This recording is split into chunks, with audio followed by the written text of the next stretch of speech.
A police psychologist only has an hour to decide to fight back as an outlaw. Somebody write this.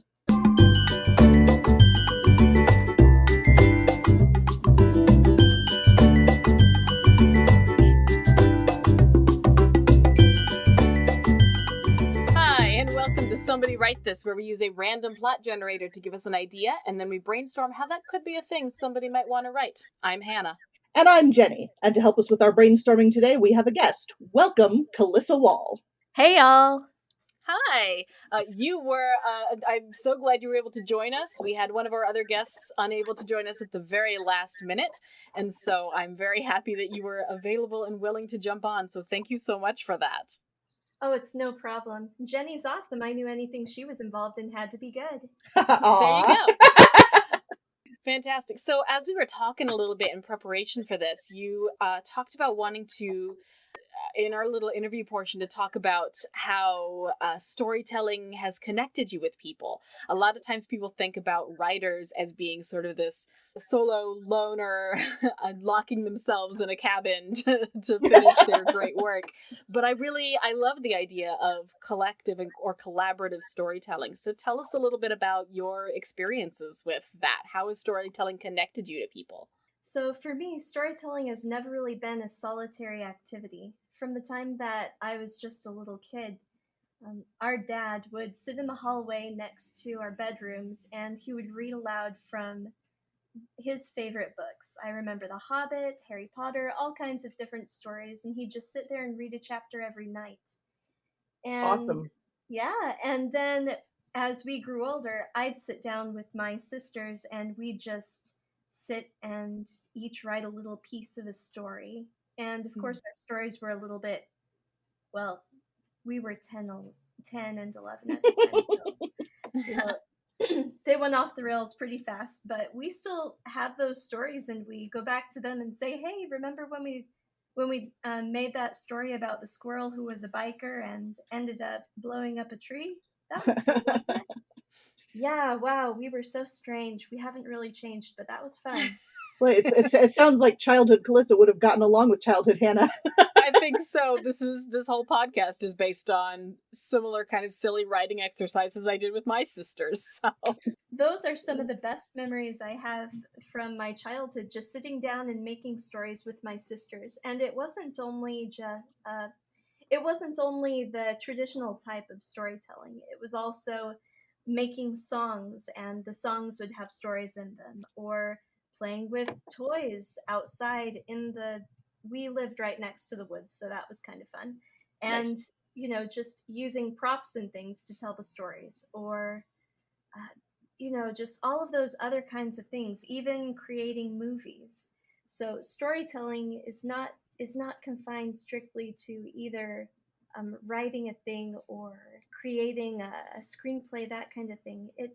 There are so many different mediums, and each and every one has had an impact on how I relate to other people and how other people have related to me. Well, yeah, even now, you guys might remember an episode or two ago, I shouted out my Dungeons and Dragons group, and that's actually how I know Calissa. She's from my Alinar group, and we have a great time storytelling together playing that game. Absolutely, we do. Yeah, and D&D itself, that was kind of a funny story. I don't know if I ever told you about that, Jenny. I don't think I know how you joined the group. No, just hey, a new person is joining us, and we said It's okay. it's hilarious. Let me explain. You Yes. see, okay, all right. Before I got back from my first time at college, I had heard about D&D, and what I'd heard was it's a game for geeks and nerds. The cool people don't play that game. It's so weird. And I was like, well, okay, I don't want to be a geek or a nerd or uncool, so I'll never play that. Then my little sister said, hey, Calissa, you know how I've been writing 6 boys on their mission for the church? And how they all write back to me and like me a whole lot? Well, I've been cultivating a harem for you. One of them is coming back. You should talk to him. What? I know, I was surprised too. Like, Kaylin, you know me. You shouldn't be doing that. But she's like, Calissa, come on, give it a shot. There's this one guy, he's coming back. I really like him, so you should date him. You got that. So he gets back. I'm like, well, this guy is kind of cool. And as I'm trying my best to seem, in return, cool and Right. not a nerd, not a geek, someone at church was like, hey, we've got a D&D group. You want to join? To the boy. He's like, yes, that sounds so fun. I love D&D. I'm like, well, I love it too. Let's go. And so we go. And by the end of the first night, I was hooked. I was hooked so hard. The storytelling was so engaging. The interactions were so intense and emotional. And Wow. that guy left the group after a couple weeks. And I was just like, bye, Felicia, this is more fun. So my sister's cultivated hopeful date for me was my gateway into D&D as a medium. That's awesome. I like it. That's a great story. I have one more question for you before we move on to our brainstorming. Whether it's D&D or writing stories with a family member or whatever it is, what do you find to be the key in successful collaborative storytelling? I know even in this podcast, sometimes when we have 3 different voices going, it's hard to figure out where should I push for, no, I really want this to happen? Where do I say, let's take it your direction? What do you find to be the key to really successful collaboration in telling stories? Genuine interest and a bit of bravery, honestly. There have been times when, in the process of writing a story or collaborating, like in D&D, with other people, you get to a point where there are risks. Mm-hmm. Like, there's a point where you decide that to make the story work, something needs to happen, and there's a chance that it'll result in a difficult circumstance in the story for this character or for the direction of the story as a whole. And you have to decide, is the risk worth it? Will this conflict that gets introduced enrich the story, or is it just going to create more difficulty for everyone in moving the story forward as time continues? And overall, it's just having respect for the other people who are making the story and understanding that their perspective is valuable and their contributions are so necessary, and making sure that everyone understands that no matter what, as long as the story itself continues in a way that everyone is satisfied with, even those moments of conflict and difficulty for the characters in the story in the moment can be overcome and can end up resulting in some of the most poignant and emotionally enriching moments of the entire thing. Awesome. I love that. Thank you. Cool. Well, with that being said, we're going to collaborate now together and get into our story. As a reminder, our plot is a police psychologist only has an hour to decide to fight back as an outlaw. There is so much not given to us here. So this is going to be I feel like this has to be a real-time filmed, maybe a short play or because it's too short for a movie if it's an hour, unless you do a little bit before and after. But I feel like this has to be a real-time tension where the audience can count down the time to see, have you decided to fight back as an outlaw or not? I feel like that real-time element has to be part of this. You guys, this is really speaking to me because I am actually in school right now to be a psychologist. And, really? Okay. And recently we've covered 3 classes, and all it was ethics. And what do you do when the people who are in charge are directly contradicting the oaths that you've taken to protect your clients, to ensure fair treatment? What do you do? What can you do? Who can you turn to? So when I'm seeing this prompt, all I'm thinking is, this person has been put in a position where the superiors are saying do this, but their knowledge of what is ethical and morally right and the promises they've made, the oaths they've sworn, are saying don't do it. Don't do it. Yeah. Wow. Interesting. Okay, so Yeah, so what, it may be inspired from classes or from whatever, what kind of situation might that be for a police psychologist? What would people maybe be uh, demanding that they do that they feel like they can't? Because this This character obviously has a strong personal moral code, if they're even considering fighting as an outlaw, really. And how old is this psychologist? Like, have they Mm, been in the business for a long time? Is this a tough seasoned dude? Or is this someone who's just freshly graduated? This is their first position, and they're trying really hard to stick to the company line, basically, and build some experience.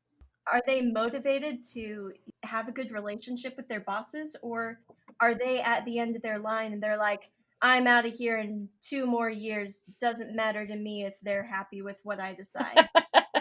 hmm. That's a very good question. Wow. I think I'm leaning toward it being an older, more experienced one because I think that that has there's more experiential weight to that for me. That Hmm. they have worked so well, so successfully within the system for so many years, and so now when they may have to choose to step outside of it, it's not just them going against the training and the code that they were just. This is not new information. This is how they've been living, and Right. so it's So they'd undoing be going their against their entire own career. support of the system. Exactly. And so I think that's really interesting that what would push them to that point of saying, I am not going to fight within the system. I'm going to step outside of it and fight the system itself. Yeah, that really works too because the code of ethics gets updated every couple of years, and there are more restrictions placed on what you can do and what you can say. And so, if this seasoned psychologist working with the police department someday gets an update like, hey, listen, check the code of ethics, there's something relevant to your job in there, and they Right. see, We hey, don't do that anymore. exactly, like, hey, this thing that we've been doing for so long is now deemed, ethically and morally reprehensible by the governing body of psychologists in America.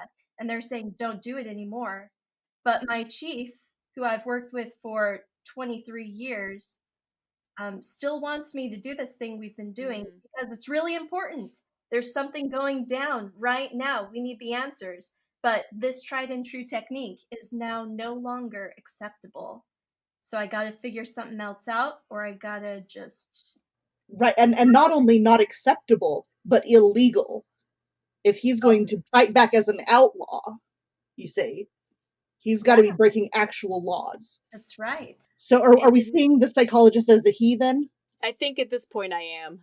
Yeah, me too. I think, I say that primarily because I'm just seeing him as Morgan Freeman's character from Seven. Is who this is. This old jaded police psychologist, I guess, is who I'm picturing in my mind. And I didn't realize that until you asked that question, that that's exactly who I'm seeing. Okay, okay.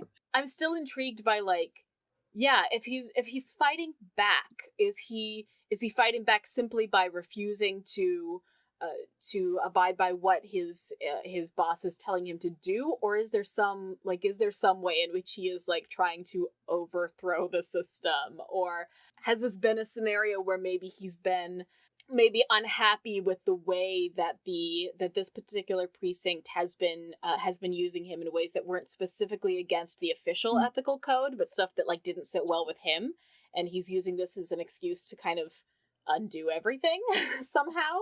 Or I don't know, is he Okay, fighting the entire system or just this particular instance? Oh my goodness. Yeah, okay, guys, think about it. So if we're imagining Morgan Freeman in this situation, he's he's an old black guy.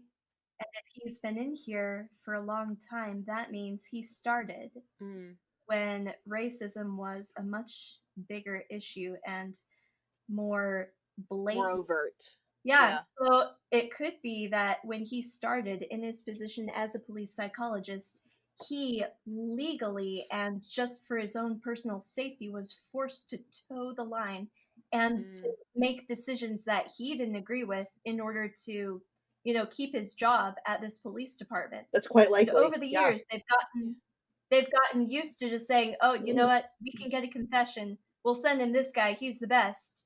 He'll do what we mm, say." because he's never done anything else. Mhm. But as he's getting older, as he's getting wiser, as he's getting more fed up, he's sort of biding his time, waiting for that moment to break free, and this is it. This is the moment, and he makes his choice. Yeah, so Okay, but building here, on the back of all these little, not even violations, these little maybe violations of his conscience only, and that eventually, like, this gives him a reason to fully go for it. But in his mind, it's still part of all the things that he's been asked to do over the years that have not set well with him. mhm. Yeah. Okay, so And why only an hour? What's because this deadline here from the beginning of realizing this is a decision he has to make to having to have made the decision? What is going on? because the person he's interrogating is a whistleblower from his own department, and internal investigations are coming. The press is waiting outside. They've Oh got an dear, hour to figure this out. I like it. Okay, I like that there's somebody on the way, and you can play with that as well. You can play with the timing. You know, maybe there's a traffic accident and it buys him a couple more minutes or something. Oh gosh. So he has an hour to decide.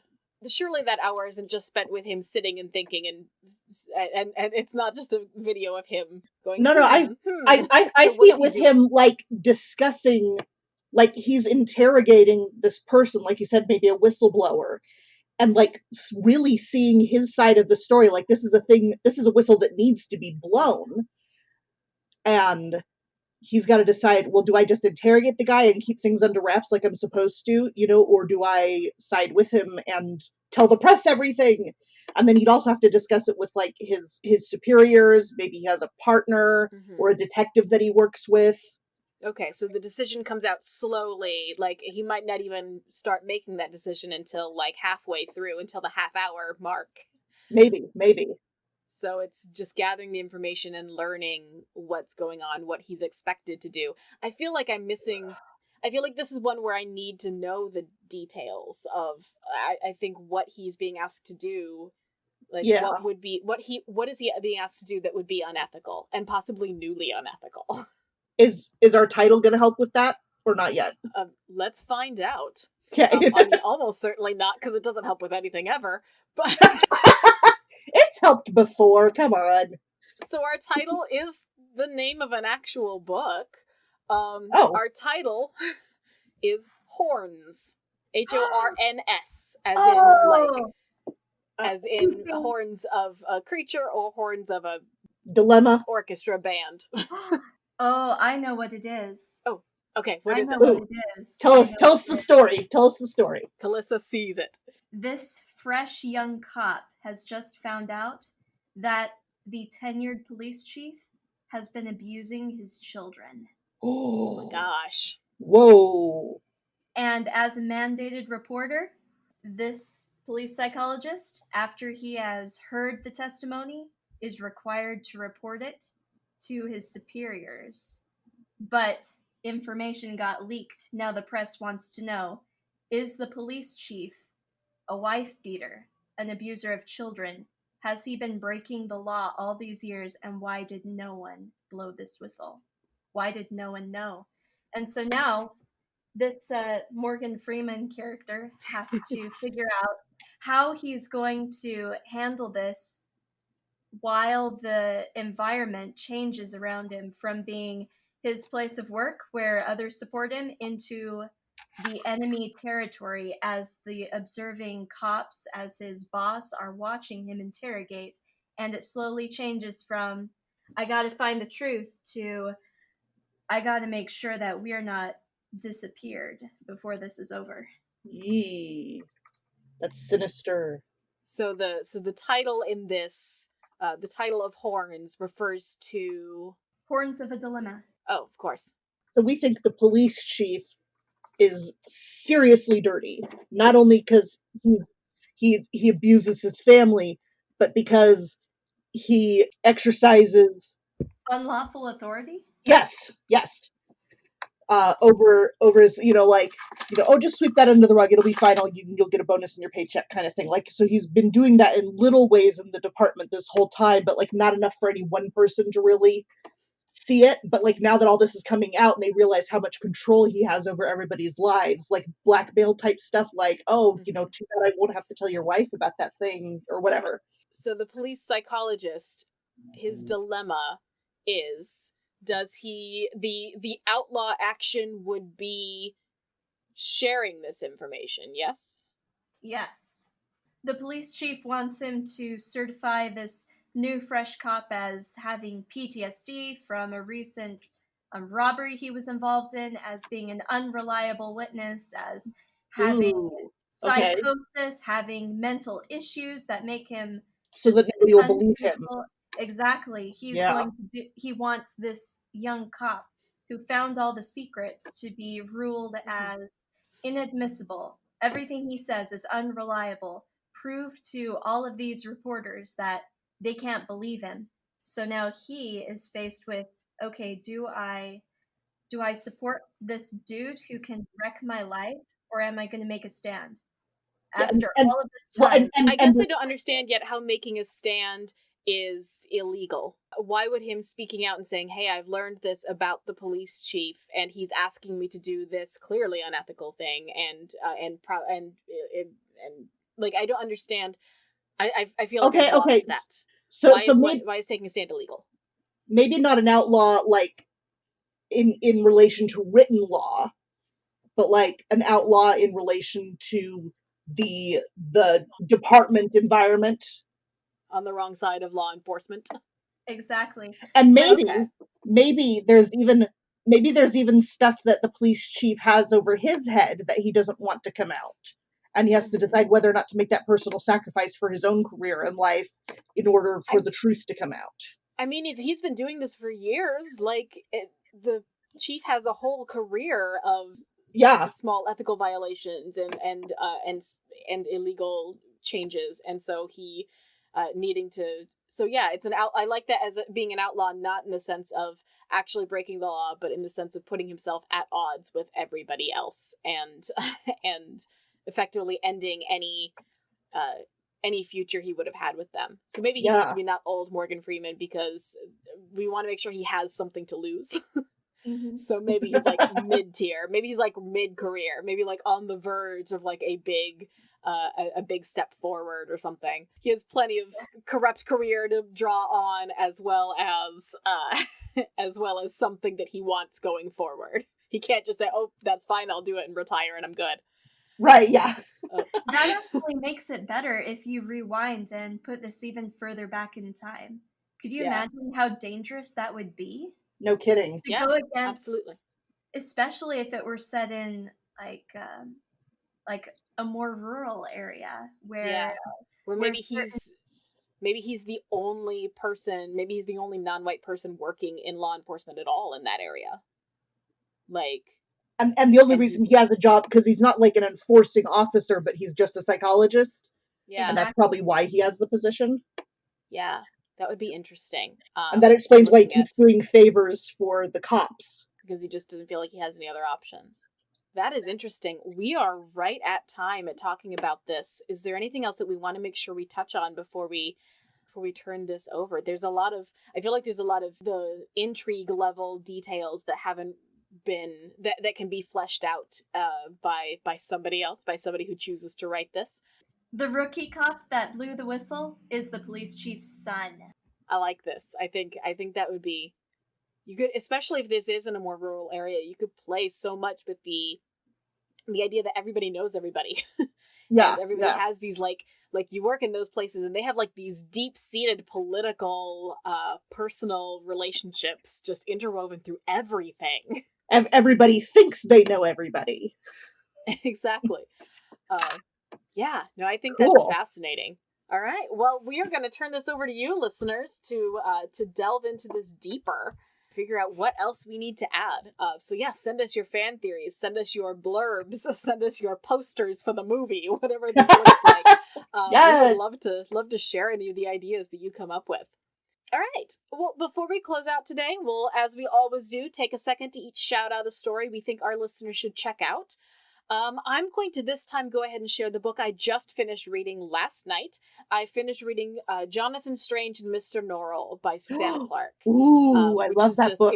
it's really charming. It's really fun. It's the story about magic coming back to England and these two magicians who have very different views of how to make that happen, and it's just it's fascinatingly written. It's very much got kind of a classic Victorian prose style, which is really fun. And there's a mini series made of it, which I have not yet seen, but that's Ooh. next on my list. So I highly recommend it. It was just a really solid, really entertaining read. So Jonathan Strange and Mr. Norrell is my choice. Jenny, I'm going to toss it to you. What do you want to share? I'm going to share an old favorite of mine. It's The Search for Delicious by Natalie Babbitt. Just a lovely little older children, young adult size type novel. And I'll read one of the reviews on the back. It says, "What is the definition of delicious? The king's all for apples, the queen favors Christmas pudding, and soon the entry in Prime Minister Decree's dictionary is a bone of contention throughout the court. Alarmed, the king dispatches young Galen, Decree's foster son and special assistant, to take a poll of the whole kingdom. In short order, the country is on the brink of civil war." So it's like the prime minister is trying to make this dictionary, and he says that delicious is one thing, and then the king disagrees and the queen disagrees, and so the whole country is in uproar over what the definition of delicious should be. And that's just the surface story. You start coming out with all these, no, I'm not going to spoil it, but it's a lovely, lovely story. There's mystery, there's intrigue, there's the interpersonal relations, and then there's the whole idea of how people come together in a crisis. And it's just a delightful book to read, very good for reading to children, and one of my favorites since I was a child, so I highly recommend it. Fantastic. All right, Calissa, go ahead and share. What is a story that you think more people should check out? I definitely recommend The Haunting of Hill House by Shirley Jackson. It was written in 1959, and it was named one of the best ghost stories written in the 20th century. And it's pretty short. It's a fast read, but there's a whole lot of psychological horror mixed in with the supernatural. And through the whole thing, you're just kind of wondering, okay, how much of this is going on in this woman's mind, and how much is actually physically happening to her as she's trapped in this place with these people trying to prove that ghosts don't exist. Intriguing. Spoilers, they do. No more spoilers for that. I'm just going to say it was one of the best ghost stories I've ever written. And You wrote it? Oh, no. Sorry. I... Wow. No, cut that part. Surprise celebrity guest, everyone. It was one of the best ghost stories I've ever read, and I read it at least once a year because it's just so delightfully macabre, and it never fails to give me chills. Highly recommend for anybody who likes to be just a little bit freaked out. Nice. Love it. All right, Calissa, is there anything that you would like to plug for yourself? Any social media or personal projects that you want guests to be able, or listeners to be able to find? Not for me, but everybody check out the other things on this podcast. They're definitely fun. Yeah, thank you so much for joining us, Calissa. We're so glad you were able to lend your story to this, and I loved hearing, especially with a little bit more knowledge than we had about psychology and the ethics involved. So that was super helpful. Thank you so much. Well, thanks for the invite. This was a lot of fun. Thanks. All right, folks, that is our episode. As a reminder, you can find us every other Thursday, wherever you get your podcasts. Follow us on Twitter at WriteThisPod, and if you've been inspired by this episode and have questions or comments or a ghost story or anything else, email us at somebodywritethis@gmail.com. We'd love to hear from you. We will be back with another episode in 2 weeks. See you then. And as they say, do good and don't look back.